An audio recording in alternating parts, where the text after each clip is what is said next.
Well, good morning, everyone, and welcome to PowerBrew. So grab your coffee, sit back, and get ready for this month's webinar.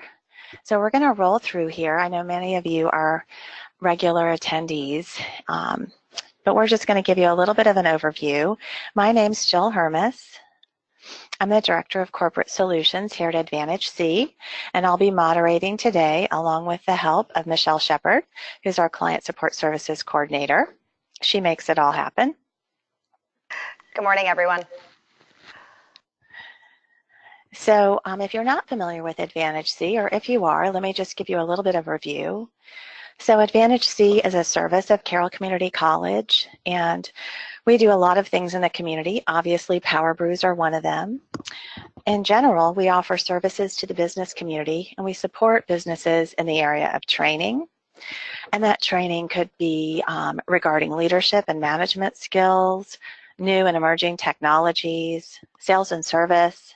We also address industry-specific technical and certification training, and then, of course, safety as well. We also help with consulting, growth, and change management. I feel like everywhere I turn, people are in the midst of change. And right now there's a lot of growth too, especially in Carroll County, so that's a great thing. We can help you with a variety of performance management systems and process evaluations, as well as facilitation. We have a beautiful facility here, and we can help with focus groups and strategic planning, and then also assessments. So that climate assessment, management effectiveness and reviews. So what's really happening in your organization? Sometimes it's hard to know until you have a formal survey or a formal plan in place. So please contact us if you have any questions about that. We are excited to partner with you and just help you be as successful as possible here in Carroll. So today we're super excited. We have a special guest, Chet Andes. He's going to speak to you today about drone technology, and I'm sure that to many of you, Chet is no stranger. Chet serves as the Coordinator of Information Technology and Workforce Development here at Carroll Community College. We are very proud that he's working here. Chet has dedicated his career to education both in and outside of the classroom. You've probably, chances are you've heard him deliver presentations in the community because he is out there visiting a variety of places.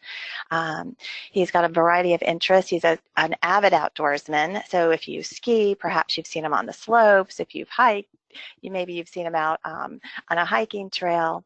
But I'm not going to go on anymore. He's very in tune with what's trending and what's current with drone technology, and he's going to share a little bit about that with us today. So Chet, thank you for being here and welcome.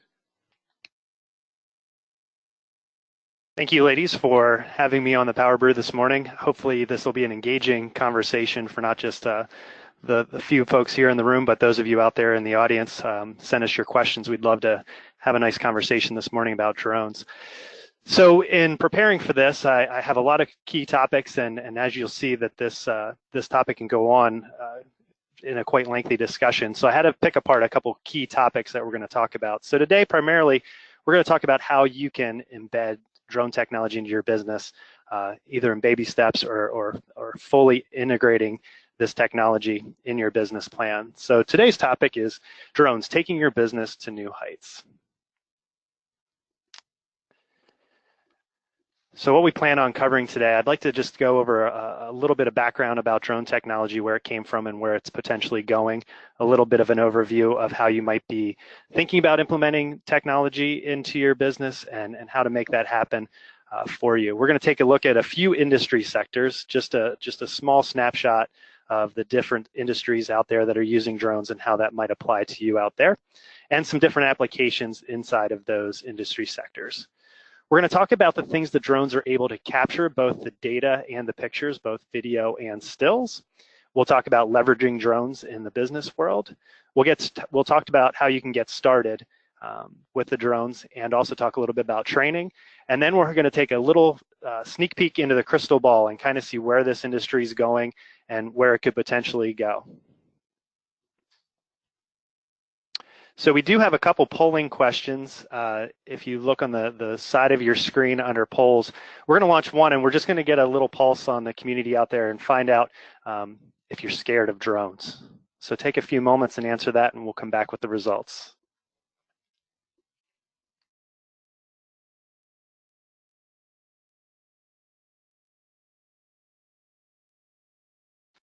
So I forgot to tell you that we really appreciate it when these webinars are interactive. So please chime in and participate in the polling questions and any other questions that you have as well. So don't be afraid to tell us the truth here. I will say that I may have been afraid of drones at one time. So let us know what you're thinking.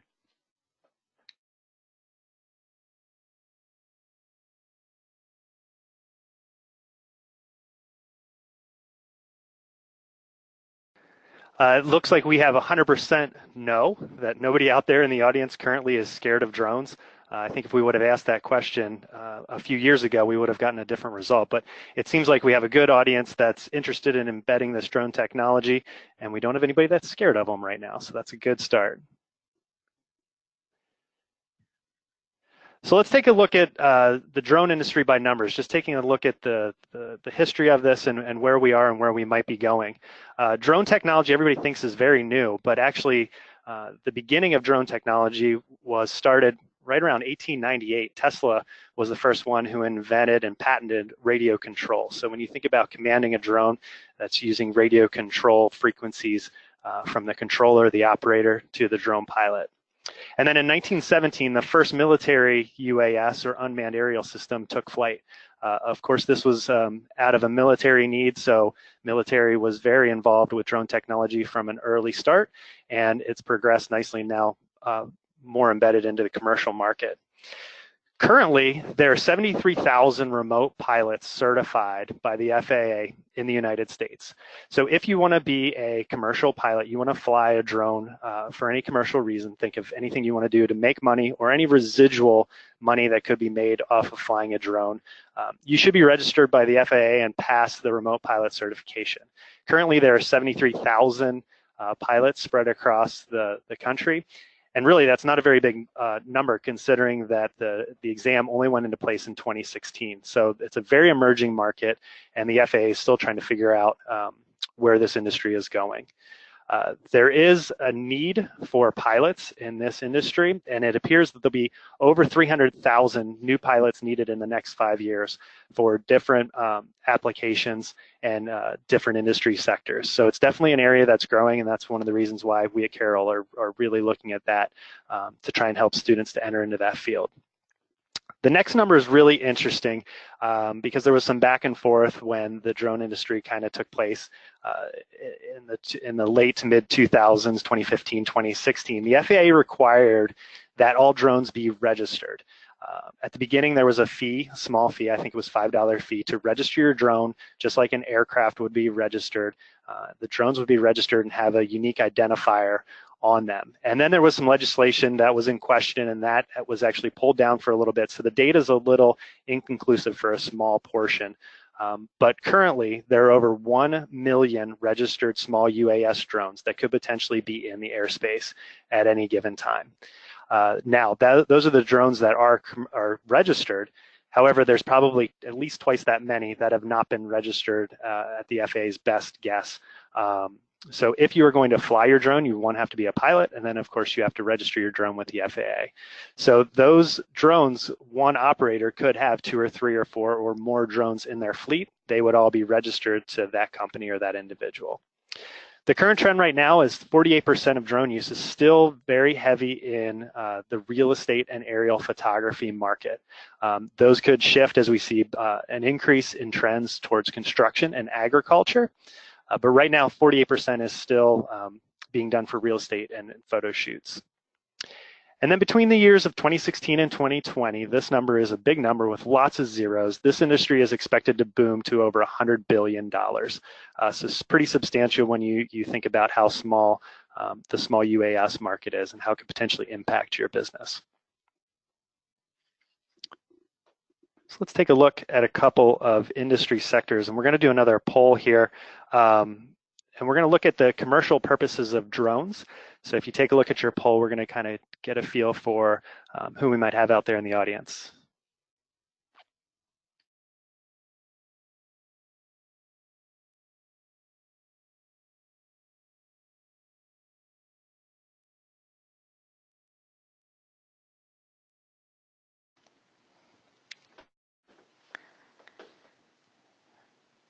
So I know in my neighborhood, sometimes I haven't actually seen drones flying, but I hear them. I hear them before I see them. And I think they're out there taking beautiful real estate pictures, among other things.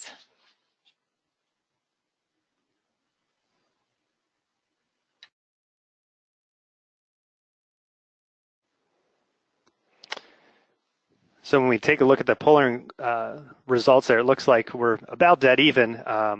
55% said no and 45% yes. Of course, it's always hard to tell just by a drone flying over the air if it's being flown for commercial purposes or it's just being flown for hobby. But it's about 50-50. There again, I think if we did this survey a few years ago, I think it would have been skewed more towards the no. And I think in the next 2 to 5 years, we're going to see more drones, especially as the regulations loosen up and more companies start using this technology for a variety of purposes. So let's take a look and just have a conversation about some of the industries that are currently using drones and then some of the applications that they may be using those for. And again, this is just a really short list.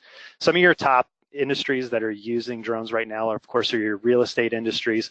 They're using a lot for their marketing, the aerial photography, both inside and outside of the home. And we're going to get to this a little bit later on in the slide, but we'll talk about the advantages to using drones in both aerial photography and more specifically the real estate industry.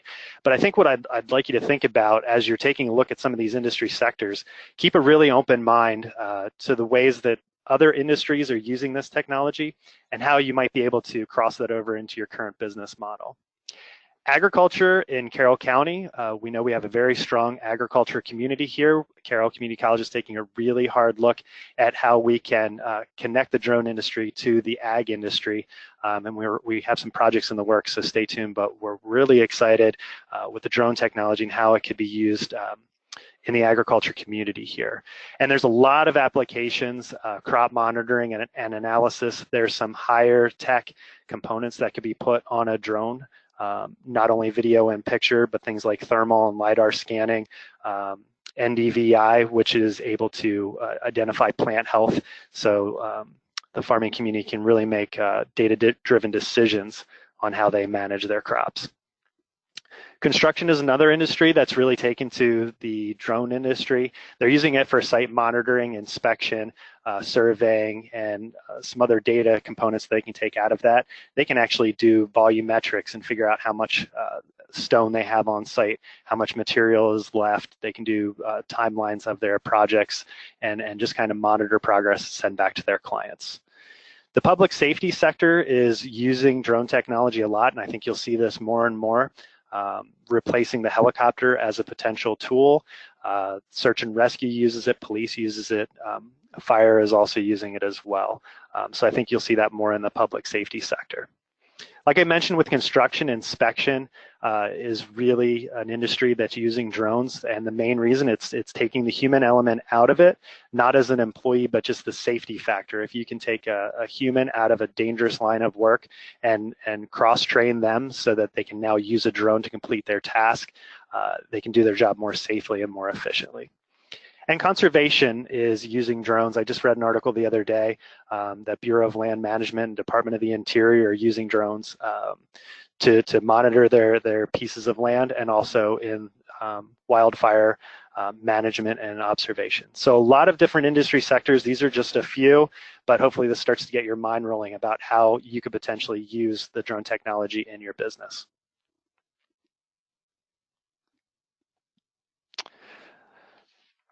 So now when we start talking about, is the drone something that you want to embed into your current business model, of course you have a yes, no, or maybe answer. And some people think it might be too late.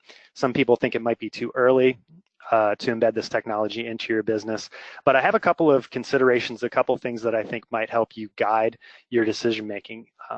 one thing to note is one size doesn't fit all. So if you are looking at others and how they're using a drone, you don't need to have the exact same drone. There's a lot of drones out there on the market, anywhere from just a couple $100s to tens of hundreds of thousands of dollars. And I really think you have to look at your business model and what you're trying to get out of it when making those purchasing decisions. But I think it's at least worth investigating. I often get asked a lot, how do we decide on what we're going to focus on here at Carroll? And exploring the rabbit hole, as I like to call it, I think is a good exercise because I think once you start talking about drone technology, you start thinking about how you can capture data in different ways, how you could use the information. And then once you start learning about all the different data points that a drone can capture, you can start thinking about how you might want to embed this into your business. And it doesn't take long before you start researching this to see how drones are being impacted across a number of industry sectors. And it's really easy to go down those rabbit holes and ask those tough questions. And I think there's when I was really thinking about this slide, I came up with 4 distinct questions that I think can really help you in your decision making. And I think it's not replacing, I think a lot of people, when they think of drones, it's replacing a person. I think you need to think of a drone as a tool. Just like cell phones are now a tool. They're an amazing product and capture a lot of data and enhance our communication. Drones have that same ability, but they're not an end-all, be-all solution. It's a tool. And just like technology with our computers, there was a fear that those pieces of technology were going to replace human beings and replace the employee. I think if you think about retooling specific employees to use the drone technology, you're only giving them a tool that can enhance their current job. So I think what you need to think about is, can drones enhance current technology or tools that you already have in existence? If you just think about the camera on a drone, you now add a completely different perspective that you're already capturing potentially market material from a DSLR, a video camera, a cell phone, iPad. If you add a drone to your repertoire, now you're just able to capture a different perspective using that piece of technology. I think always you're always conscious of your bottom line, and can drones potentially provide cost savings? If you're doing anything with a helicopter or aerial, can a drone supplement or replace that application to help save you money? Can it help with your marketing fees? Can it help with data collection? Can it help with volumetrics? Is the investment in the software that's able to read those volumetrics able to help you make decisions better and keep more accurate inventory? And will it increase the safety for others, either your clients or your employees or the public? If you just think about a home inspector who has to climb up on a roof repeatedly, possibly multiple times a day, to inspect a roof that may be in disrepair or in good repair, but you're putting somebody in harm's way, you're elevating them up in a position, whereas a drone could be able to fly that same route. Software can give you analytics of that roof, and then you're taking that person and you're keeping them on the ground where it's more safe than putting them up a ladder and putting them in the air. And I think the one that you really have to think about a lot is, how can the data, the images, the video, or the service that drones can provide, how can you leverage that into your business? So all those things, I think if you ask yourself those 4 questions and take a few moments to explore the rabbit hole and see what everybody's doing out there with drone technology, it might start your wheels turning about how this might be useful in your business. And we do have one more polling question on this slide, and we're going to look at, do you think that this can help to support your business?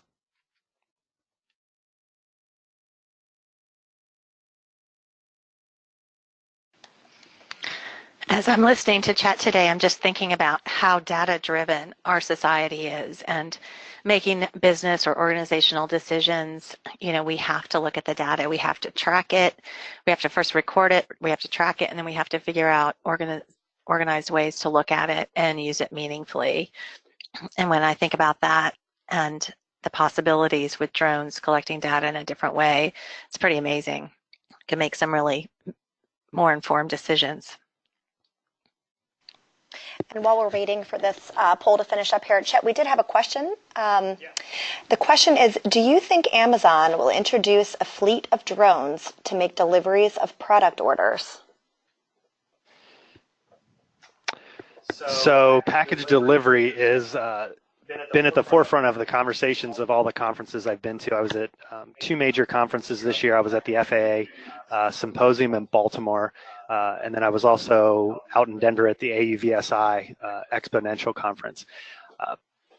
the answer to that question is a tricky one. I think package delivery is in our future.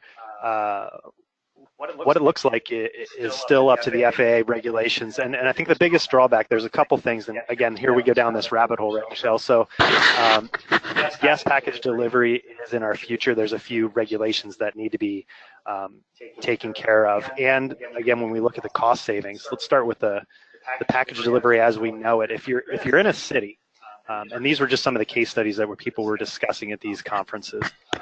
If you're in a city and you think about a UPS or a FedEx truck and they stop on the corner of a block, they're still able to make multiple deliveries from that vehicle without deploying a drone to get those packages delivered. Some of the package delivery cases that have been proven more successful is in rural communities where a driver may have to drive a really far distance and then deliver the packages stop by stop over many miles. Whereas if there was a central hub, the discussion is having UPS, FedEx, Amazon be able to deploy those drones either from the vehicle or from like a substation. I think it's there. I think the other holdback is what we're going to talk about in a little bit is called beyond line of sight. So right now, current regulations state that you have to maintain line of sight of your drone. So that means you have to be able to see it unless you hold a waiver from the FAA and you prove that you can do your operation safely. Once the aircrafts are more safely embedded in the airspace and beyond line of sight is proven to be safe and efficient, and people can fly those packages without maintaining line of sight of their drones, I think we will see more of that. A lot of universities across the country are already testing different software, different air traffic control type software, and they're doing deliveries. One university, I can't remember which one it is, their project was delivering burritos. So they were actually putting the burrito in their drone, launching it, and it was being able to fly safely to its destination and deliver the burrito. So I think package delivery is only one aspect of some of the things we're going to see in the future, but yeah, I think it'll be here. I don't know exactly what it's going to look like just yet. So stay tuned for more. Great, thanks. I'm going to go ahead and share these poll results. Sure. Great. So it looks like right now over half of the folks online are looking at flying drones to support their business. So that'll be interesting to see what applications they're either looking at or currently using. So that's good. And I'm sure they've thought about some of the questions that we've had on that slide. Keep the questions coming too. It's always good to see what you're interested in out there. All right, so marketing your business. As you can see, this is a shot of our campus in late spring. You know, winter was a little bit long-winded this year, but there's a beautiful shot from an Inspire One. That's one of our drones that we have in our fleet right now. And as you can see, it just gives a completely different vantage point. Could be used in our marketing for the college just to give a totally different vantage point of the campus. So if we just think about marketing your business, if you're not thinking about collecting any data or video volumetrics, using this in application for agriculture, I think there's still a valid argument for using a drone to help market your business. I think if you just think of it this way, you'll be able to start going down that rabbit hole and seeing how you could use this technology no matter what industry you represent. The drone is definitely a tool. It's a camera, it's a video camera, and it can capture still images. It gives a completely different perspective that you can easily post to social media. You could even link this now to social media directly. Some of the new drone platforms tie directly into your social media platforms. You can do live recordings. You can use this in an interesting perspective of a walkthrough through your business, flying over your car lot, flying over top of your place of business. The other way that I think these are some good takeaways, don't just think about the camera facing outwards when you're trying to capture images. You can make the drone the lead player in your marketing campaign. People are drawn to this technology. They hear them. They want to see them. You could have flying billboards, have your drone be at your next presentation. I've seen drones being used to walk handbags down a runway in a fashion show. So the drones are taking center stage. They're not just used to capture the images, they're actually being used as a physical component of a marketing campaign. I've even seen them being used to deliver drinks at a reception. So make them active, not just passive for collecting and being used as a tool. Have them interact with the customer, have them deliver products. Some of them have grippers and you can add different components on there so you can embed them into your business practices or a marketing campaign. Really good for showcasing your products. You can put your logos on them. You can have them flying billboards around. Think of going to the beach this summer with the flying billboards that you see on the airplanes going down the front of the ocean there. You can do the same thing with the drone, just on a smaller scale around your place of business. And then, of course, we know that Intel's really been leading the way on light shows. It's on the cover of Time magazine, where they lit up the cover in the traditional red outline of the Time magazine with drone technology. It was at the Olympics. So I think you'll start to see this taking over. People will be asking for these light shows in lieu of fireworks. So I think as this technology and the swarm technology evolves, you'll start to see more drones for entertainment out there in the sky, replacing that firework display. So keep that in mind as well. If you're thinking about doing something like that, seek out somebody that's putting those light shows on.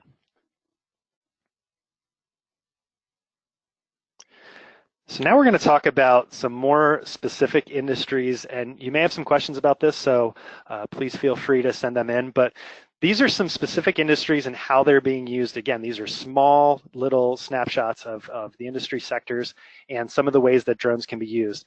If you keep a really open mind, you might find that there's ways that this can cross over into your current business model, and you might be able to take some of these ideas and expand on them to help embed them in what you're currently doing.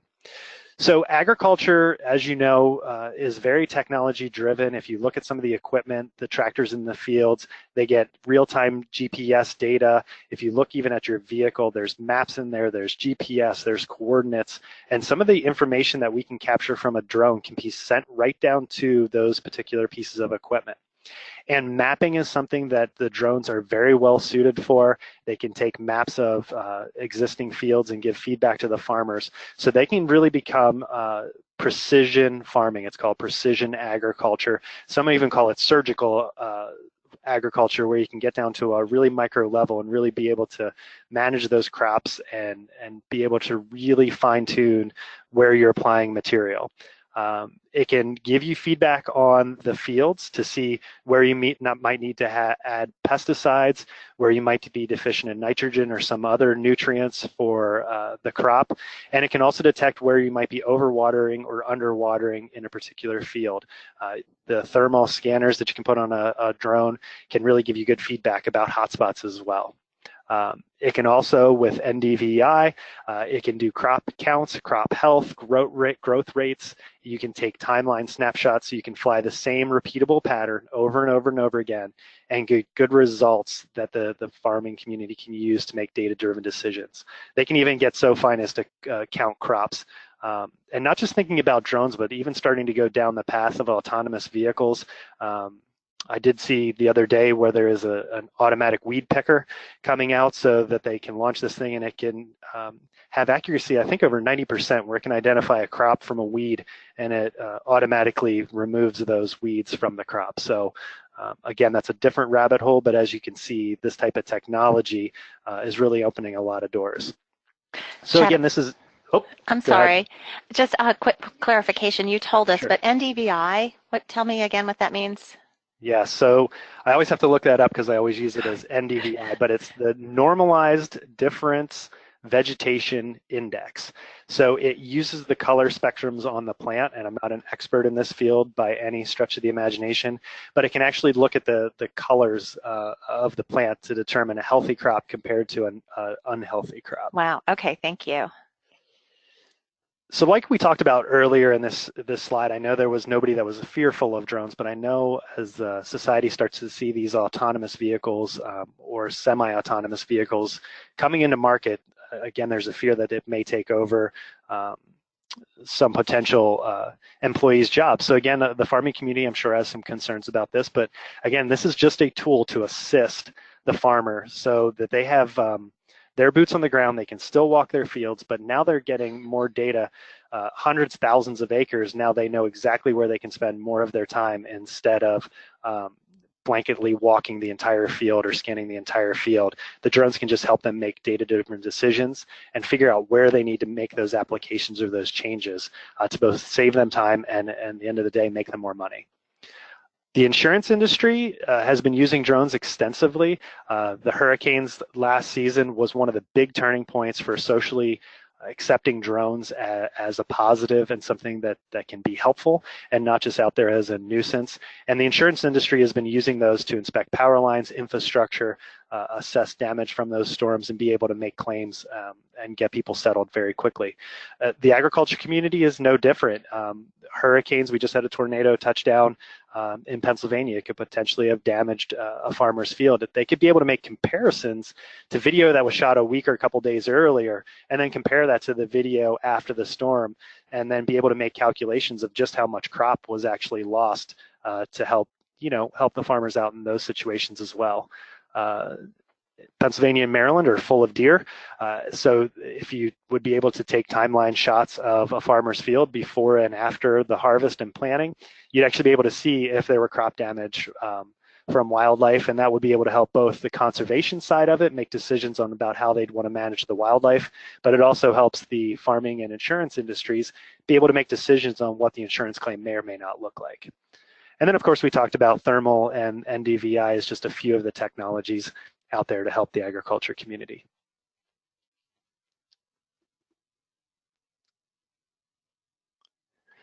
So real estate, still one of the top industry sectors using drone technology.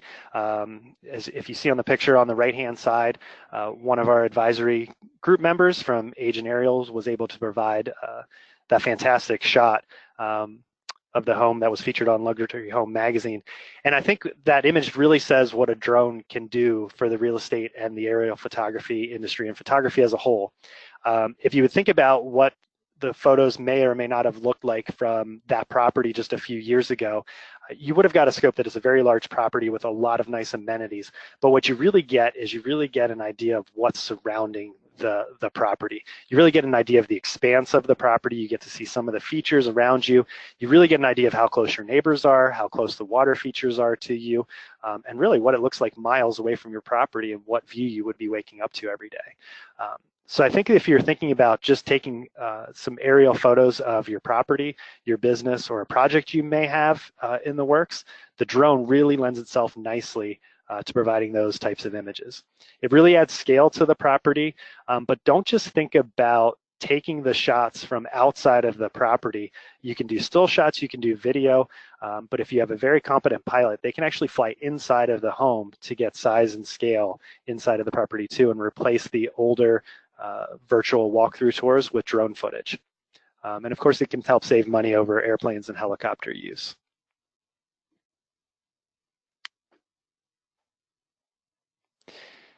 So drones and data collection. This is one of those rabbit holes where drones are starting to be able to collect a lot of data very quickly, very efficiently.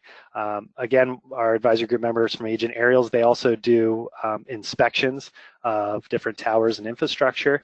If you see the drone footage on the left of the slide is the image that was captured by the drone, and then those data points can then be transferred into various types of software to produce CAD-like drawings so that the engineers and designers can be able to inspect that infrastructure for any damage. They can look for ways to improve it, but then they can actually get a revolving 3D model too from some of these images. And why can drones capture that data? Well, the thing that you have to remember about a drone is it not only can capture those image files or video files, but there's metadata inside of the drone, and not all drones, but the more higher end commercial drones.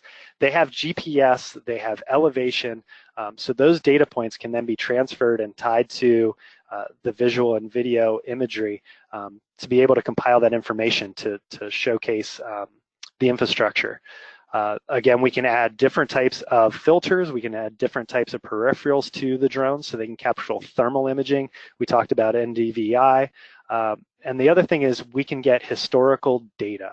So like we were talking about with the farmer's field, we could fly over those fields a number of times, program into the drone the exact same route, and you'll get the same results over and over again with very good accuracy. So it's a repeatable pattern, so you're able to compare the data apples to apples.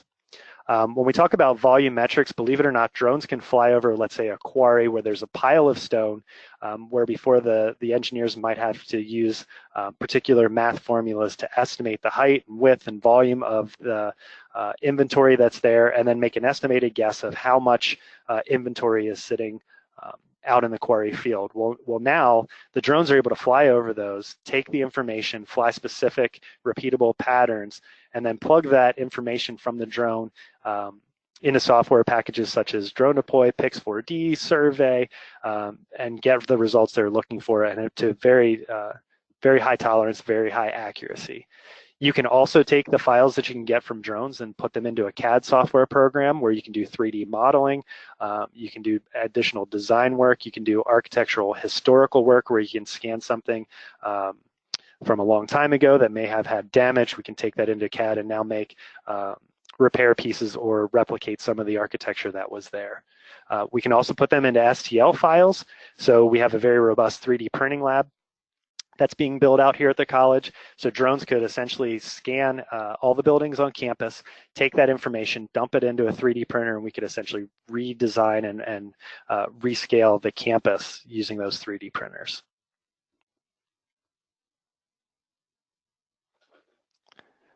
All right, so I'm gonna give you a little break here. Michelle's gonna play a video for us.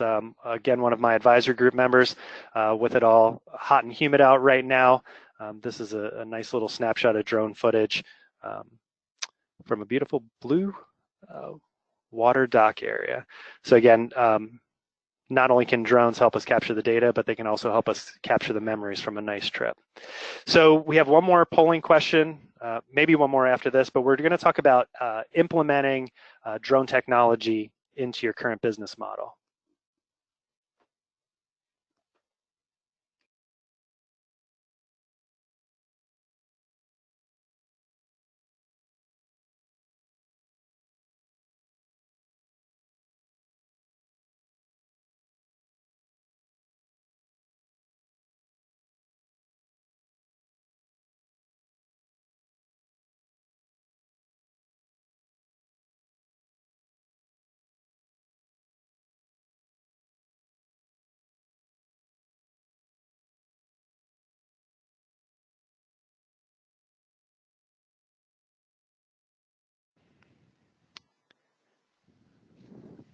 Oh, fantastic. I was going to say we should have taken this poll at the beginning of the webinar and then partway through the slides to see if anybody changed their mind after we discussed this a little bit more. But it looks like almost 88%, almost 90% of the participants out there plan on implementing this into their business model in the near future, which is great because that'll take us right to our next slide where we're going to talk about the low barrier to entry here. Now, I say that with a little bit of reservation because you can very quickly spin this out of control if you go all in, but I think you can enter into the drone market for a very reasonable cost, and there's a couple different ways to do it. So in my bullet points, the first way would be simply to hire a professional drone operator, a drone pilot. There's a lot of good resources out there and there's more being developed. Again, this is a very young market. 2016, August of 2016 was the first exam for FAA licensed pilot. So we're not even in our renewal. This August will be the first time a remote pilot will need to renew their license. So we're still within the first 2 years of this new licensure. So I think it's really important if you're going to hire a drone operator, there's two things that I think you need to consider because there's a lot of fly-by-night types of certification. You want to make sure you're going to get somebody that can meet the demands of your business. One, I would definitely make sure that they're insured. Two, you want to make sure that there's a number of ways that it's being addressed, but look for something that says FAA Part 107 remote pilot. They're remote pilot certification holders. The FAA is treating them just like pilots, but those are the two main components that you want to make sure that whoever you're hiring, make sure that they have those things. The remote pilot is a small card, just like a driver's license. It'll have the FAA seal on there. It'll say remote pilot certification, so you'll know that they're approved. And again, that certification is good for 2 years. So the other avenue is you can become a remote pilot yourself, and we'll get to the training program that we have here at Carroll that'll really help you target the training. You can send employees and have somebody on staff become a remote pilot if this is something that's of interest to you. Then the next step is purchase a drone. The drone market right now is the biggest market share is by a company called DJI. You may have heard of them. They have a very high market share, but there's other emerging and other good companies out there. Unique, Parrot, and some of your one-off companies as well make custom drones for a specific application. So again, you'll have to think about what it is you're trying to do with the technology. And then you, of course, want to get insurance and then start flying. Start practicing, start using this in your marketing campaign. Do so in a safe manner. Make sure you're following all the FAA regulations, of course. But those are really the two paths. You could start with just trying to hire somebody to get an idea of how you might want to use this technology, or go ahead and put a drone pilot on staff and put a drone into your fleet.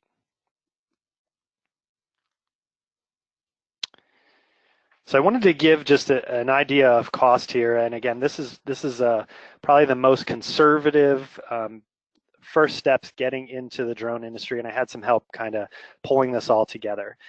So if you look at a drone that's going to get you in the market, and again, I'm just picking one that I think if you made this purchase and you're doing mostly video and high-end photography work, this drone would be able to do everything you're looking for. And then if you want to expand, you can even get some additional filters and things like that.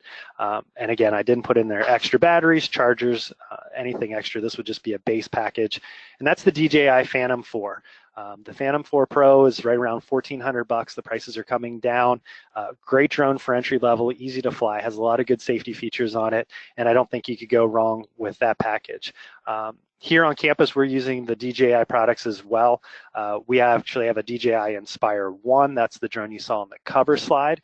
And then we're putting DJI Mavic Pros in our training program here as well. All of those will use the same application to fly the drone.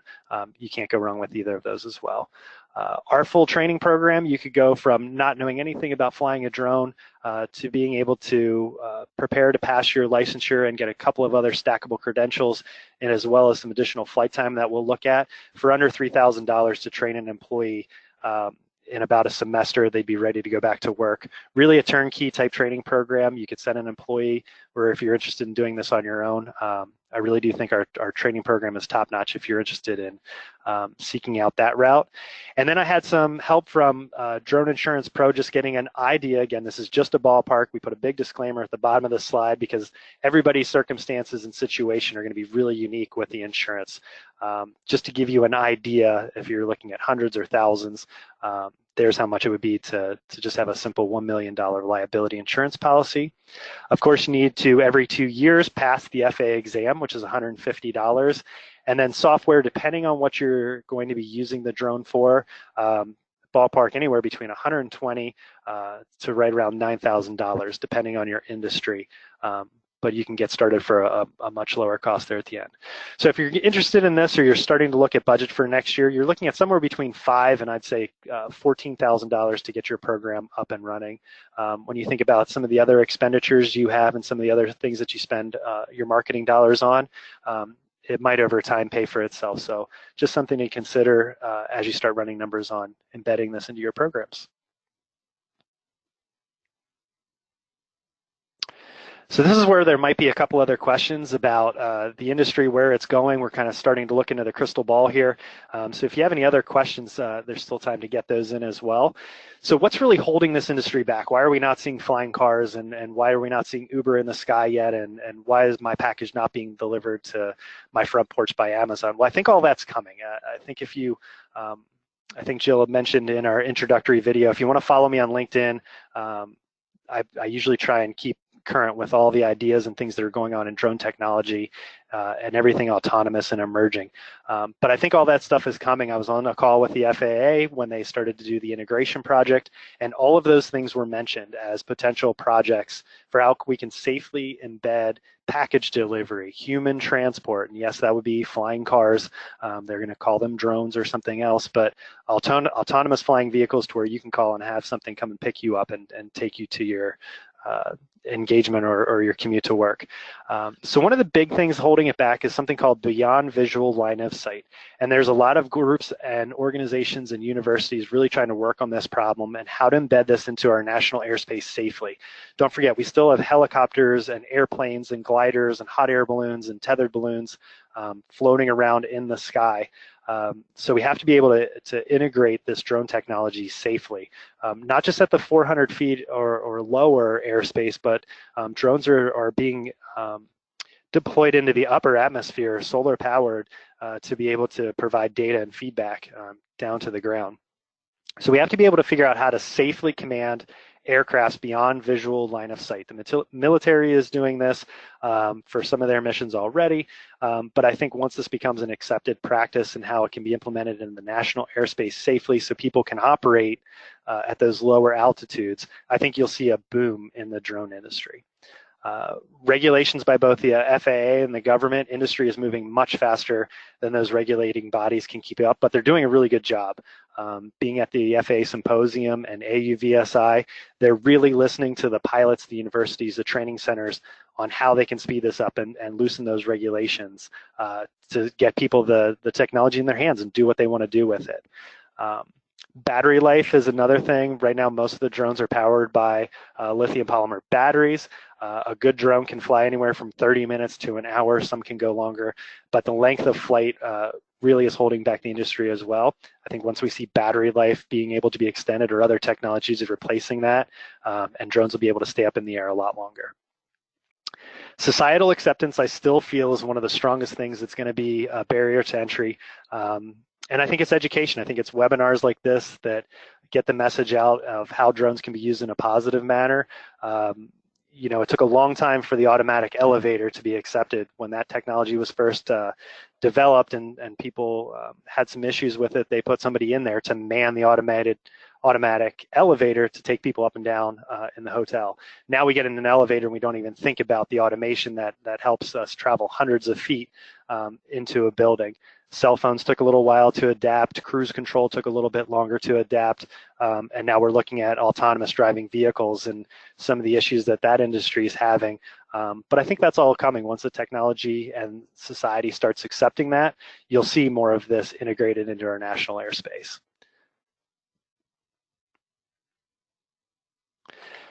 So that takes us to the next slide. If you're interested in learning more about this industry, we've built a really robust training program for the fall. If you as a business owner would be interested in how you can really go from not knowing much about this industry to taking it to full implementation into your business, or you have potential employees that you'd like to send, or you just want to learn more about this industry and are really keen on learning how to fly one of these, we really expanded, took a lot of time, talked a lot of people in our advisory group, and really built out a full-fledged flight program for our drones. We've added 5 courses, so we now have 8 courses for a total of 95 hours of instructor-led training, plus some more online opportunities with one of our partners from USI. We'll offer a small safety certification. Safety, I think, is really key to moving this industry forward. Students will be prepared to sit for that certification.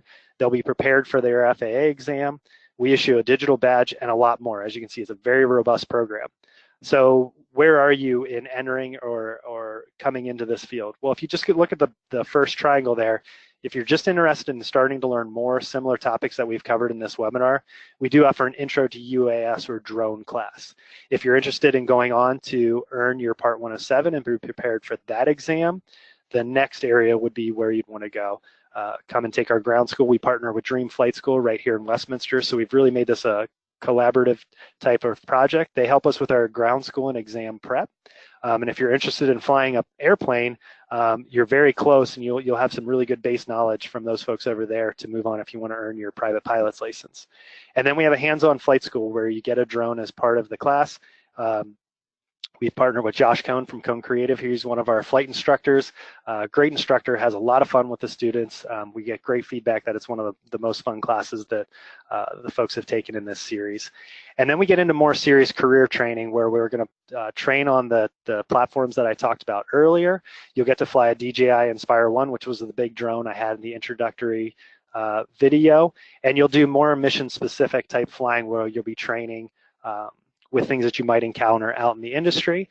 And then we'll actually look at editing those photo, video files that you captured, as well as some of the data. And then we're going to continue to add classes on if you're interested more in Photoshop or Premiere, some of the video editing software.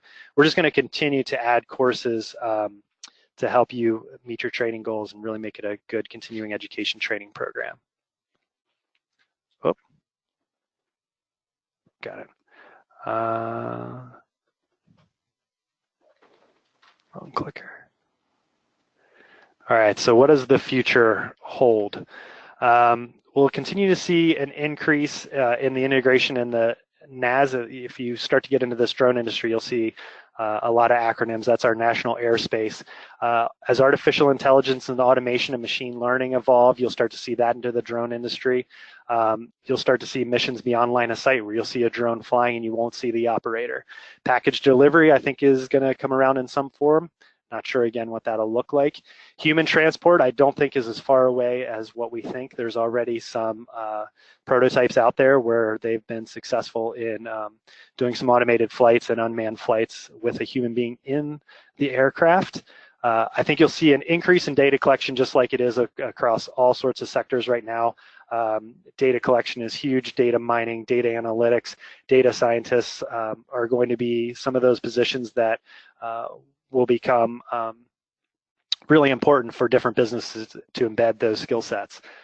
You'll start to see low and high altitude infrastructure. So you might not see cell towers anymore. You might see drones flying around delivering cell signals. Satellites may still be there, but drones may start to replace that technology as those flight durations can become longer and longer. And we're going to see an increased workforce demand for pilots and drone-related skills. And I think Carroll's on the forefront of trying to train for that demand that's coming down the road for those pilots and the drone-related skills that are going to be needed in the next couple of years. So the other thing, there is going to be a great drone event here at Carroll with Carroll Community College, the Tech Council, and a couple other partners. I think the Tech Council already has that on their website. So if you didn't get enough drone talk here, I highly encourage you to come to that event or check it out. Send me an email, or one of the ladies from Advantage Seat can get you more details. That's going to be July 12th. It'll be indoors where it'll be air conditioning, but there will be a chance to see and potentially fly some drones at that event. So more drones coming. It's kind of neat to see Carroll County leading the way on some of these emerging tech issues. So I think that is the end of my portion of the presentation. I hope you got a couple nuggets, a couple takeaways that you can take back to your business or your organization. If you have any questions, please feel free to reach out. I love talking about this topic. And if you're interested in coming for the training program, those classes will soon be available. And late August, you'll be able to enroll in that training program. Chet, I just had a question. Do you anticipate those classes being held in evenings, during the day, on weekends, or all the above? Right now, all of the above. I should have brought my schedule with me, but we will be trying to cater to those folks that are, this program really lends itself to a couple different types of folks out there. One, people that are interested in a gig type job where they want to work for themselves, that are an entrepreneur, or they want another part-time job and they're already currently working. We try to think about those folks. We also try to think about employees. Or employers sending potential employees to get retooled on that specific platform. And then we also thought about job changers, so people that are currently in an industry, but they see the future in this industry and want to come back and get trained. So to answer your question, we have a lot of the classes in the evening, and then our flight schools and advanced flight schools, we did block off some time on the weekends. When it comes to flying a drone, you really want to have a lot of time on the controls. So you get that eye-hand coordination. So we put some of those classes in the weekend. Excellent. So there's a lot of flexibility there for folks who are perhaps already working. Great, thank you. Michelle, do we have any other questions that we need to address? Yeah, so we did have a question on safety and insurance claims.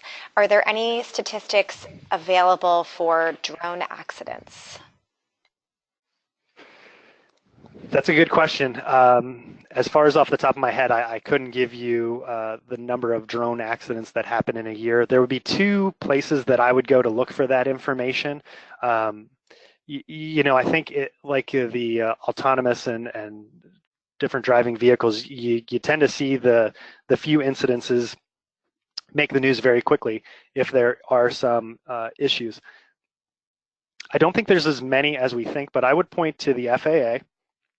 They do a report every year, and they kind of give an industry report on where the industry is going, and I'm sure they have something there with an incident report. I don't know exactly where, but I would start with the FAA and check out their website to look for that information.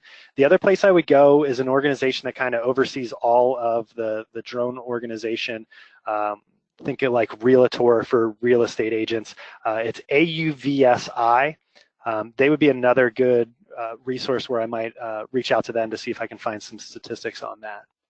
But our goal in the training program, of course, and that's why we partnered with Unmanned Safety Institute, is we not only want to put out a competent pilot, but we want to put out a safe pilot with the professional skills to be able to be client-facing. Great, thanks. Thank you. And we did have someone weigh in from our audience that says that the number of physical damage claims far outweigh the liability claims at this point. So I just wanted to share that. We do have another question. Which drones need to be registered? All of them.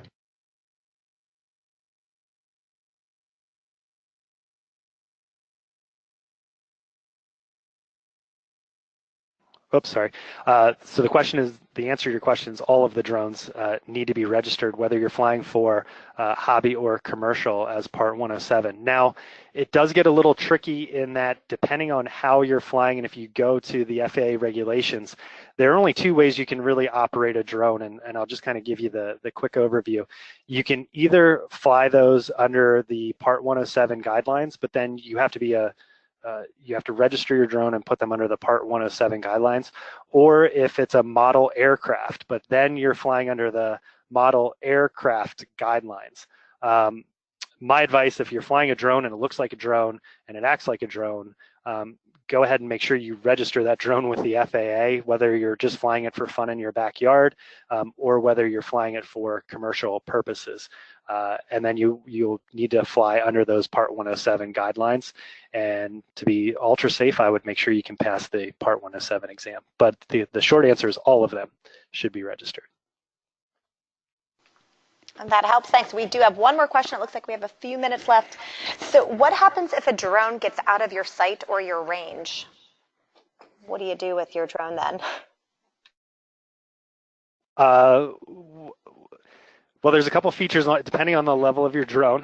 One, you want to hope it doesn't cause any physical or bodily damage as it comes down. There's a couple things you can do. If you know your platform well, there are a lot of times that they have a return to home feature on them.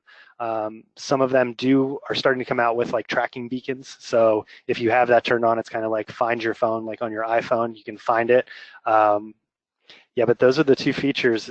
I would say start small in your training, keep your drone well within sight. I would recommend just starting your training like above eye level, but just practice takeoff and landing and just kind of slowly increase the distance and height and altitude of your drone training. But that's a really good question, and I would recommend you come to the drone training program here at Carroll so you can learn to pilot your drone safely for sure.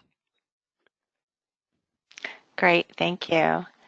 So if you think of additional questions, please get in touch with us. I think Chet's given us a lot to think about as far as drone technology. And again, I find that following Chet on LinkedIn, he provides a lot of good information about what's happening in drone technology and other things. So thanks again for being our guest. Yeah, you're welcome. This was fun.